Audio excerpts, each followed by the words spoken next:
Hey guys, I am so paranoid. I just got like 3 minutes into a video and then was like, you know what? Probably should make sure I'm not head hunting with the tripod. Make sure I'm not cutting my own head off.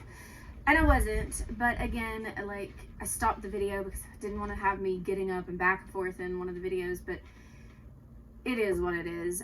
Hopefully the kids won't come barging out like anytime I try to do videos like out on the front porch, like they come out this door. And so hopefully won't have that issue. But obviously we're still around, we're still gardening, we're still living life. It's just busy having 2 boys and working full-time and trying to garden.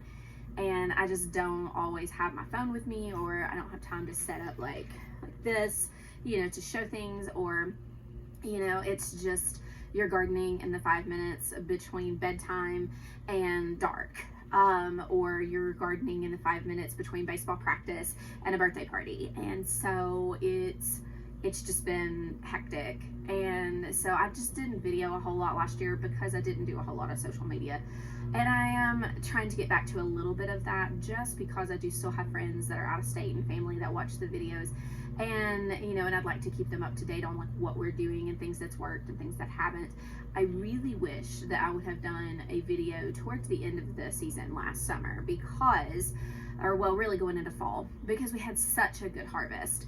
And so I rewatched my last video, which was, I think, right at like the 4th of July last summer, a little after the 4th of July. And so after that, like everything blew up. We had so much produce, everything coming in. It was the canning and it was the storing and it was the dehydrating. And so we had a lot of stuff that came in, and I really wish that I would have done more videoing during that. But again, life, it's busy. We were just as busy with after school activities and work stuff and social events and birthday parties that it just didn't happen. So I will try to do more of the gardening like through the gardens again as we're getting more in it. I did just recently clean out the beds. And of course I feel like I say this on a lot of these videos when I've had huge gaps, but like we've had medical problems. But that comes from having a special needs child, and also my own health apparently can't make up its mind. So I'm doing what I can when I can, and I hope to do more videos again, like just walkthroughs and showing you. They may be shorter videos, just little clips here and there. They may not be the big long, you know, drawn out ones like we had been doing, just because it feels less intimidating to do that, because that was a lot of what kept me from videoing last summer. Was I felt like I didn't have time to give it justice. I felt like, oh, I'm only gonna be in the garden 5 minutes. I can't do a video in 5 minutes. It won't be worth it. But I could have gotten information out in those 5 minutes, and I had just, you know, felt like it wouldn't have been worth it. And we're probably fixing to have a motorcycle zip through here that I hear. And I hope the wind is not too loud. It is uber windy here. We had a bunch of storms come through yesterday, or no, this morning. And I mean, they woke us all up at like 3 a.m. and came through. But they, you know, luckily, you know, we don't have any trees more close to our house, and so nothing was damaged. But anyway, to get to what I'm actually doing, I figured I could do a little bit of seed starting and, you know, talk to you a little bit about, update you things that are going on here and how things ended up in the garden last summer, some changes that have happened over the winter and those kinds of things. But we'll go ahead and do a few of these. I'm mainly gonna be doing flowers in these because I direct sowed some of my cold weather stuff. It was, I think, out in the garden right now. We have the purple top turnips. We have 2 different kinds of radishes. I think it's the big red ones that I can't ever remember the names of. Is like the giant red or something, or big red, something like that. And then the French breakfast. We've got those out there. I've got some kale. I've got some chard again. Put some sugar snap peas in and some snow peas in for the trellises. We had beans that were self-seeded from where I had let them, you know, go to seed last summer, and just I didn't clean the trellises off until a few weeks ago, and so they ended up just self-seeding, which is perfectly okay because there's free plants. And so, and I'll be using the same beans anyway, and so it's not unusual at all for it to do that, and I really don't care. Last year I had a bit of this mentality, and like the end of the year before, where I was just, kind of like easy gardening. I mean, not making a big deal out of everything and kind of letting things be, and let them kind of do what they're doing. But I do want to be a bit more conscious about some of it, not all of it, but some of it. But I'm taking the easy route out because I don't know what my health is going to do in the future. And every time I think, oh, I got this, my body's like, no, you just think you do. But so I'm going to put flowers in these because I have that front bed blue that I have been doing with just flowers. And they came up when I direct sowed them last year, but just bare minimum did. And so I really kind of want to give them a bit of a jump start. Like, we're not past our last frost date yet. Our last frost date is probably in another 2 weeks, 3 weeks. I really thought when I put the turnips and stuff out that we were beyond it, because we had what felt like early spring. We had many days where it was in the 70s, the low got into the 50s at night. Like, it was not cold at all. Like, it did not feel like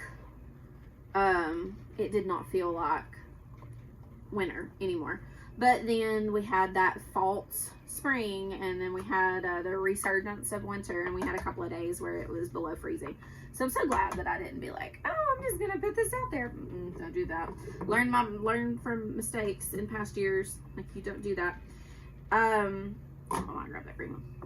But yeah, so I'm gonna seed start these, put these in the basement, just to kind of give them a little bit of a jump start, and then I will put them in garden blue because I want bigger, healthier flowers in that area, because that's like right in front of my back porch. I sit on the screened-in deck a lot. I like the idea of seeing the flowers, and I also like the idea of cutting, like having them for the tables, and putting them in. And so I do like having that. And a lot of the flowers are ones that I have grown in the past. They are seeds that I have gotten from Baker Creek, and I will show those to you here in just a minute.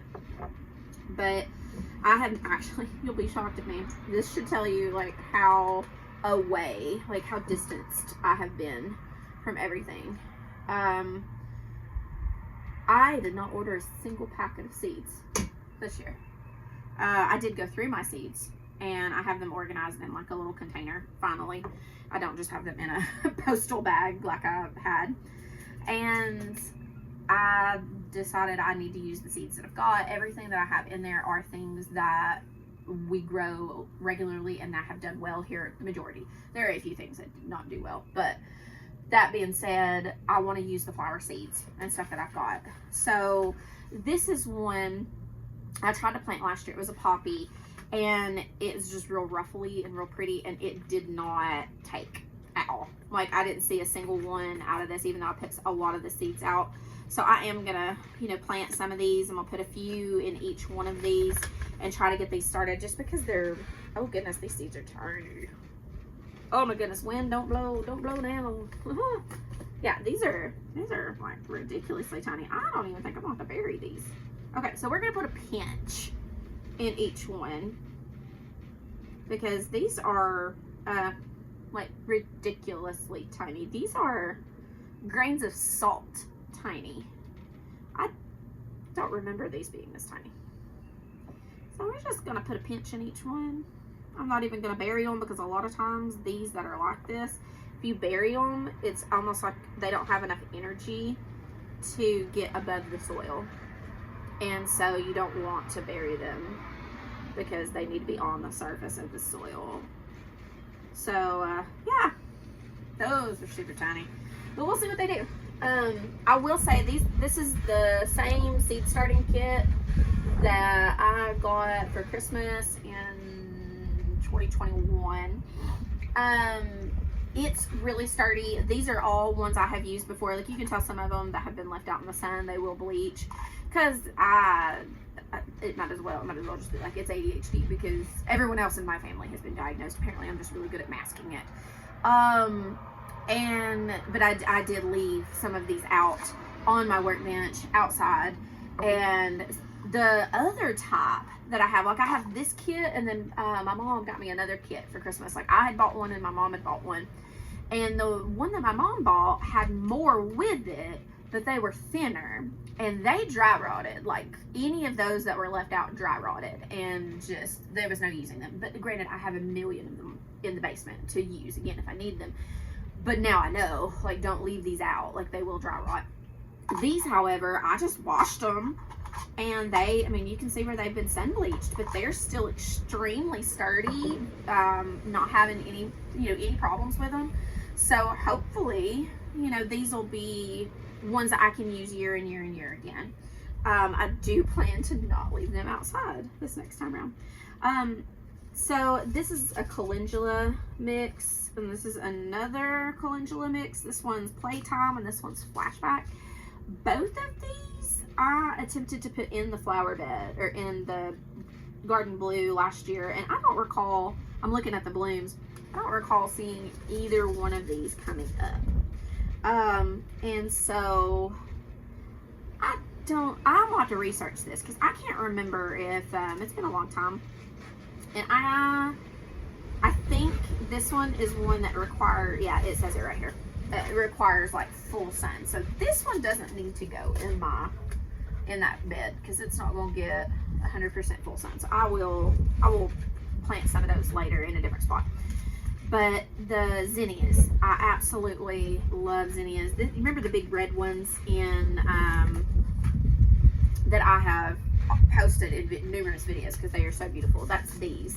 Like, these are some of my absolute favorites, and I have saved seed from these, but I'm gonna plant some seeds. Now these are decent sized seeds, so I will have to worry about the wind catching them, but they are decent size. Like, I'm not gonna worry about, like, oh, did I get a seed in it or not? Oh no, wind, don't blow my seeds away. But I told you, it is so windy here. But I'm gonna put a few of these in each one of these, because this packet of seeds is a few years old, and so the germination rate may drop with that. And also, there's all these little, like, husky pieces that look like a husk on these, and so they may not actually be seeds. They may just be the husk, and they've gotten in the packet because of the way that they package the seeds. So I'm just gonna put all of these in these, and we will see what comes up. The more the merrier. I'm just going to take this entire cup and put them in the garden, so I don't mind if there are more than one in each. If they all come up, yay! So we shall see. But there's some zinnias planted. Oh, I'm getting completely sidetracked. I haven't even talked about any of the things I was going to talk about. I want to plant some of those too. Goodness, I'm gonna need more cups. I may, because I want to do my nasturtiums. I want to get them started too. Let's go ahead and do this other zinnia so I can get it in there, and then let's put that over here, and then we'll decide what we're doing here.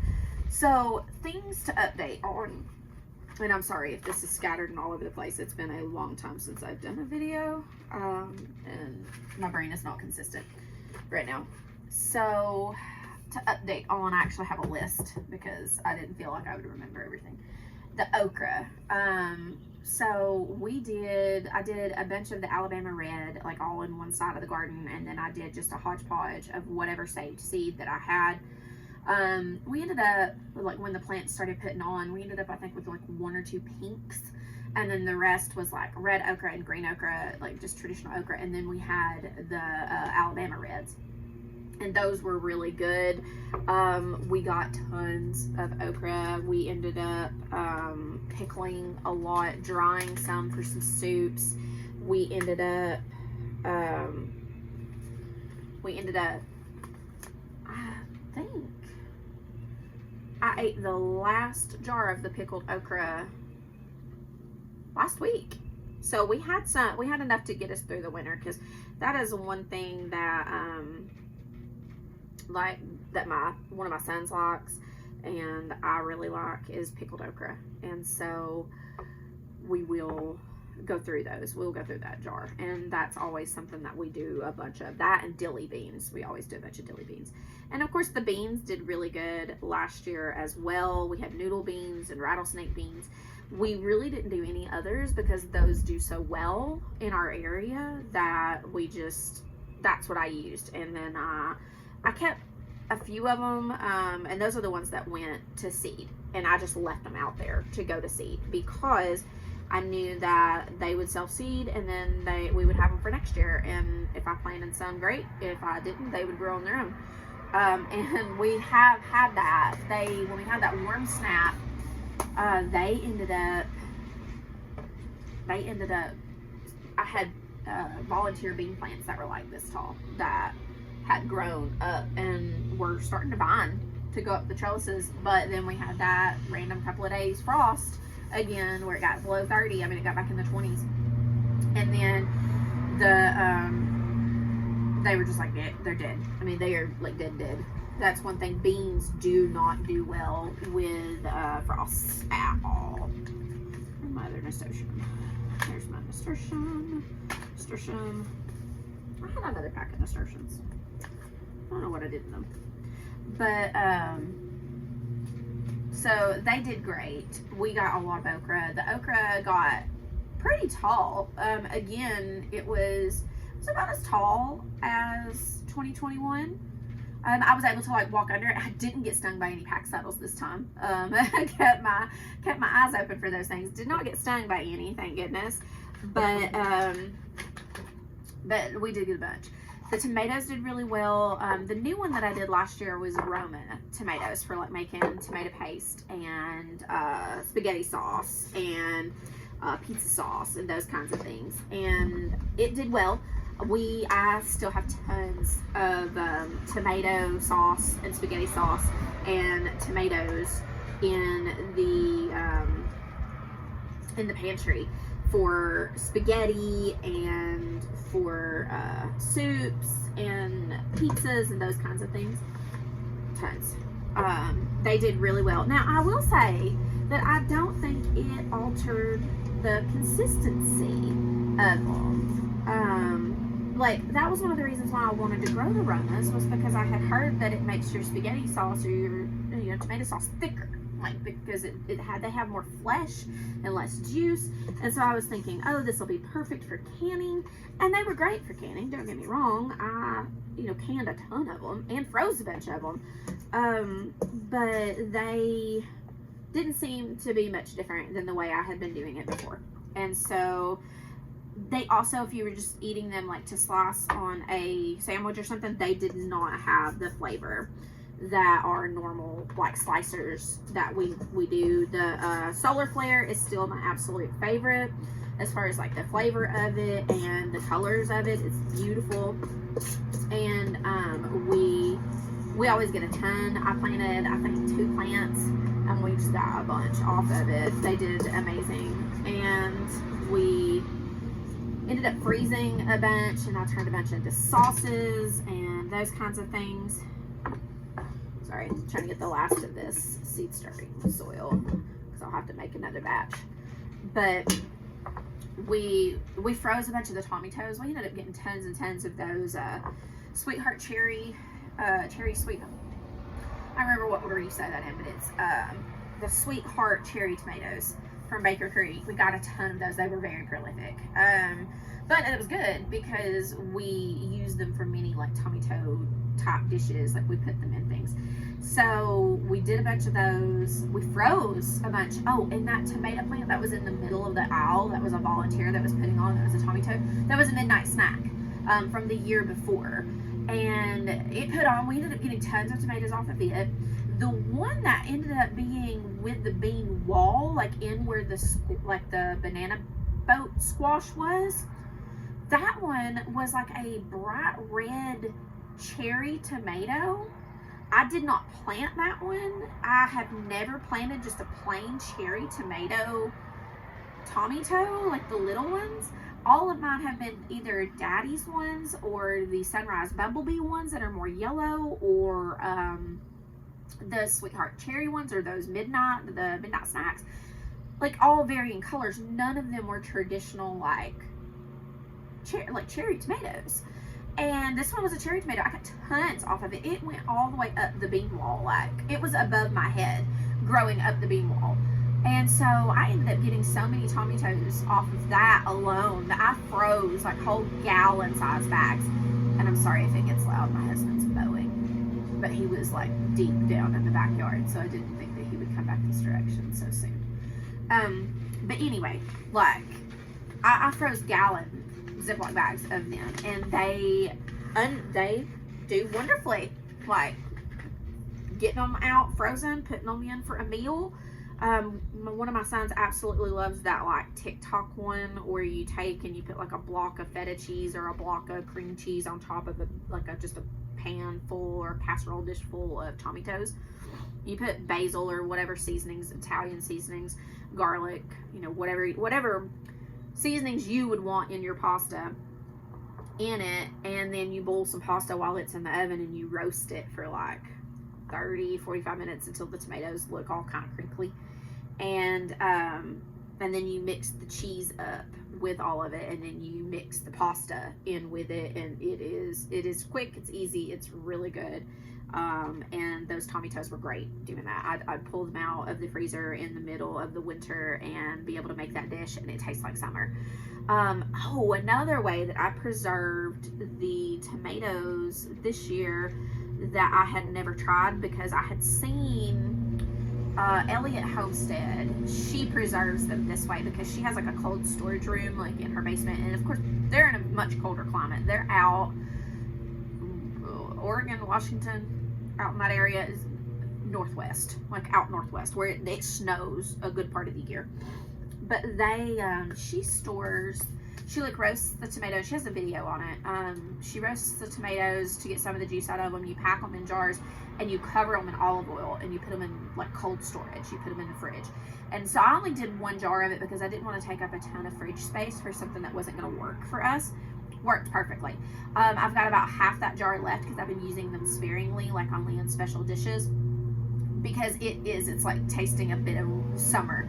They taste like not sun-dried tomatoes, but like really good tomatoes. Like it isn't bland. It's not like they've been frozen. You know how sometimes some tomatoes get weird after you freeze them. None of that. Like they turned out really good, like really, really good.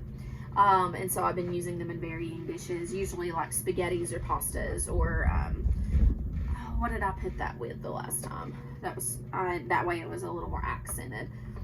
I can't remember, but I've been cooking with it and it's really good. I'm surprised I haven't used all of it yet. Let's see what else is on the list, because I'm out of dirt and I don't want to get up and do this. The basil plants did really good.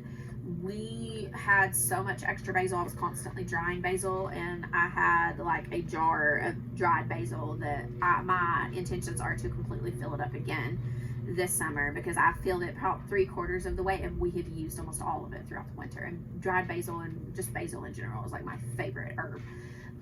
So I'm planning on doing a lot of basil so that we can do that and put that up. Changes for this that happened over this winter. We had, back around Christmas, we had some like very, very low temperatures. I'm talking like we almost got down to 0. It wasn't, 0 Fahrenheit, not Celsius. It was probably like 6 degrees one day, 5 degrees one day, like right around Christmas. It got like really, really cold for our area. And we've not seen temperatures that low in quite a while. It killed off both of my rosemary plants. I'm talking like one of them was 7 years old and had gone through 7 winters, dead as a doornail, like just dead. And so we've had to tear it out. It killed half of my sage off, both the sage in the front flower bed and the sage out in the herb garden. It had killed off half of it. I trimmed the dead off of it, but they're coming back. We lost the rosemary that was up here was 2 years old. It was dead. We lost it. We lost 2 of our peach trees, and we think we're losing a third. it killed them, which some of them, if you remember in previous videos, were kind of puny and just acting weird anyway last year. Well, we're pretty positive 2 of them are very dead. And then 1 of them is like halfway there, and we're probably going to lose it too. I told my husband, he was wanting to cut them down already, but I told him to leave them long enough for me to look at them to see if we could figure out what caused it, because we don't think it was the cold snap that killed them, because then the other ones would be dead too. The ones that died were the ones that were the sickest last summer, and we even sprayed them, like trying to prevent this, because it was almost like a type of fungus. I don't know, it was very bizarre. Sorry, it was a weird bug. But it was almost like a weird fungus, and we sprayed them. We looked it up. We thought it was one certain type, and we looked it up, ended up spraying what we thought, according to Google, would treat this fungus. And it didn't do any good. They still got it. It's just like they were getting worse and worse and worse every year. And so we'll probably end up losing that other one too. And we're hoping to figure it out before we lose the other 2. But we did, we're pretty sure we've lost 2 of them already. And we lost both Rosemary's, so I'm gonna have to get new rosemary to put in after our frost dates. Trying to think of what else. Of course, our sunflowers did amazing. There was actually a little video, I can't remember if I posted it on the Instagram. Here he comes. I don't know why he's back up here. He's already knows. I hope you can hear me. But the sunflowers, I think I posted a little video on Instagram where I was following the bees and stuff, and they did beautifully. We're going to do the same thing with them. I've already bought numerous other sunflowers. They are wonderful.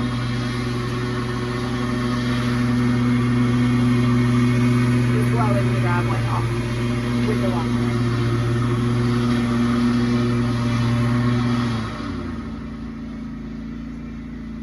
Maybe you can hear me now. But we have seeds that we still had from previous years of the like reds and the autumn colors and the real pretty ones, but I bought more, and I bought mammoth sunflower seeds to go down in the big garden down there, because we're going to do that again. We'll do watermelons again, because the watermelons, we got probably 20 to 30 watermelons that were all like this big out of that patch last year. We were giving them away. We had them everywhere. We could not get rid of all of them. I mean, I have never grown so many watermelons. And they were all wonderful. They were so good. Couldn't get rid of them. We had so many. So we might cut it back a bit and do 2 plants this year. Knowing our luck, they won't do half as well this year. It's like hit or miss. It's like we try to plan for that and then we don't have enough. But they did great. The potatoes did really good. When we finally dug those up, we ended up getting like a bucket full of potatoes. They did good. We're going to do it in a similar style this year. That'll all be down at the big garden down at the bottom. The mystery spaghetti squash plants. You know how I was like, we did not intend to plant these. These things kind of grew themselves. They were self-seeded, and we thought they were spaghetti squash because they look like spaghetti squash. Haha, funny story about that. So our neighbors had seen them and was like, oh, hey, can I have one of those? Because I love spaghetti squash. I'm like, sure. Gave him one. Well, I had a couple in the house already, but I hadn't cut them yet. I hadn't tried to cook them. So I didn't know if they did the spaghetti noodle thing or not. Yeah, the neighbor cooked his before I cooked mine, and he was like, these aren't spaghetti squash. I was like, good to know, because that was self-seeded, and I had no idea. Sure enough, we tested one of the ones I had in the house. I mean, they look exactly like spaghetti squash. Not a spaghetti squash. No, not at all. Now, he said it ended up being really good. He ended up just like cubing it up and roasting it, and he said that it ended up being really good, but it wasn't a spaghetti squash. And so I was like, oh, sorry about that. So none of those turned out to be spaghetti squash. Now, the zucchini that was down there, we ended up getting zucchini off of it a good part of the summer, and it was zucchini. No idea how it got down there. I haven't grown zucchini, and I couldn't tell you when. I don't know, like our neighbors in their garden, like in the very back, they had zucchini one year, and I mean, maybe a bird carried it through there. I don't know. Maybe one of the dogs playing, like got one out of the garden and, drug seeds through my yard. I don't know. But we didn't plant zucchini, but we got zucchini. So let me look. So the corn did okay. We did get to can some of it. We got probably 20 ears, 30 ears, not enough for how much we planted. It just doesn't do well here, and we don't know why, because I mean the farmers over here do like huge areas of corn and it does great. I'm talking like, you know, Daddy grows corn, and I mean it's like 12 foot tall. I have no idea what we're doing wrong. Like, my husband did everything that he could think to do to get it to grow last year, and it just wasn't having any of it. Don't know. Everything else grew well down there. The corn did not. So he's already said he's not going to do corn this year. He's frustrated with it. We've tried 2 or 3 different ways. We've done it in the raised beds, out of the raised beds. We've tried decorative. We've tried regular corn. It's not working for us. Like, we'll just get corn from Daddy because he seems to be able to grow it and we can't. So it's not a huge deal, but he's talked about he's not doing that this year. The peppers did okay. Now, I will say that they never got much bigger than the plants in the last video that I posted. They never really got that much bigger, but they did put on tons of peppers, and they were really good, especially the long green ones that were like the stuffing peppers.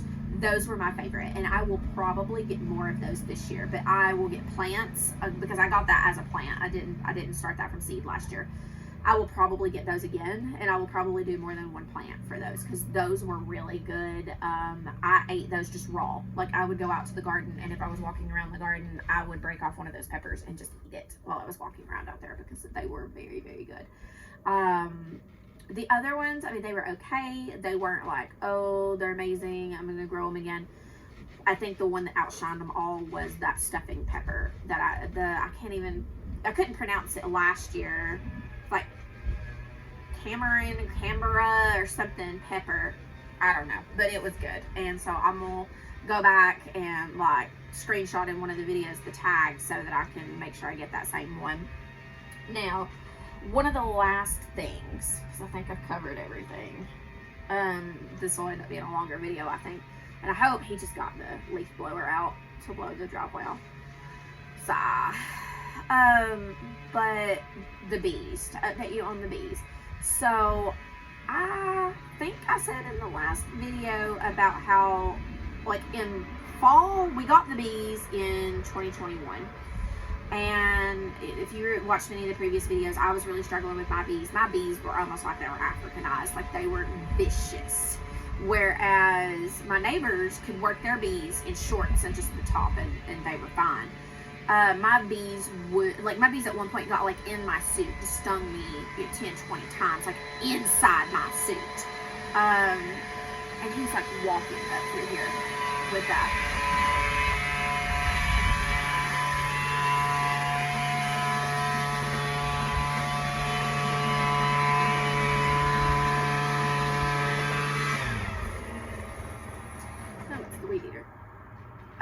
So we'll try to hurry through this while he turns that off. The bees. So that was, we settled them up for winter. I ended up having surgery at the end of 2021, and my neighbors like closed up the bees for the winter. And so they did all of that. We monitored them through the winter. Spring 2022, we opened them up once it got warm enough, and we checked on them. And Joe's hive was completely gone. Like, they had not survived the winter. And then my hive was there, but like they seemed okay. They were still just as aggressive, but they were there. Like, it was obvious that they were coming and going, like they were doing something. And then my neighbor's 2 hives were still there and doing okay. So that was, I think we checked them in late April, early May. I think I fed them once, but we just kind of like set sugar out. I didn't open them to feed them because we've been having some wonky weather and it had been really wet, and so we ended up doing that. We left to go to Yellowstone. We were gone to Yellowstone for like 2 weeks ish, like with all the traveling we were doing. And while we were gone, my neighbor Joe messaged me and was like, your bees are gone, like completely gone. I think they are. Do you want me to check on them? And so, of course, we're on the other side of the country, so I messaged him back and I was like, if you want to, you can, but he's aware of how many they were. So he said that he would just kind of watch them and see, because I told him, I said, we'll be home in a few days. If you just want to, watch them, we'll see. Sure enough, like when we got home, they were completely Like they had absconded, they had left the scene, swarmed somewhere. We never found them. Like they were completely gone. Well, during the summer of 22, my neighbors, we had 2 hives still down there. They were the ones who initially started it all, and they had, obviously they've got kids too, life gets busy. They ended up deciding they weren't going to do this anymore, and they ended up giving those hives back to the apiary where they had got their bees initially. And so they came and picked them up, and then we have like my old hive and, you know, Joe's old equipment, and Joe says that eventually he might try to do it again. My dad is showing some interest in taking my hive and putting it out in the fields, like on his property, and, you know, maybe doing a little bit of bees out there. I don't know if that's what he's really going to do. We'll see. He was loosely talking about it. I don't feel like if he did that he would be able to keep up with it by himself, and so I don't know. It's all up in the air about the bee part, but we ended up we don't have an apiary down there anymore. The neighbors have completely cleared out the area. They've just decided that it was too much work and not the gains that they were expecting, and so, you know, I don't blame them, because my bees were vicious. And then it's one of those things that you could do everything right and your bees still just disappear. And you're just putting money down a hole is what's happening, because it is extremely expensive to get started in it, and it just felt like we weren't accomplishing anything with it. And I mean, yes, it was really cool, and yes, I really love the bees, and that's one of the reasons why I'm doing the flowers the way that I'm doing them, because I do want to give the bees the best opportunity to get, you know, going and to live healthy here. But I don't know that keeping hives is going to be the best way for us to do that with how our lives have been lately. I'm having a hard time keeping up with myself and my children, much less everything else. And then adding in that, it's like having an extra 10,000 pets. So right now, you know, we're not going to do the bee thing. It's not on the agenda. Like I said, my dad had said something about taking my old hive and putting it in his fields. Don't know if that's happening. If it does, I'll update you, and, you know, kind of maybe do like Grandpa's garden. And sorry, there are boring bees, speaking of bees, like boring bees and like bumblebees over here fighting.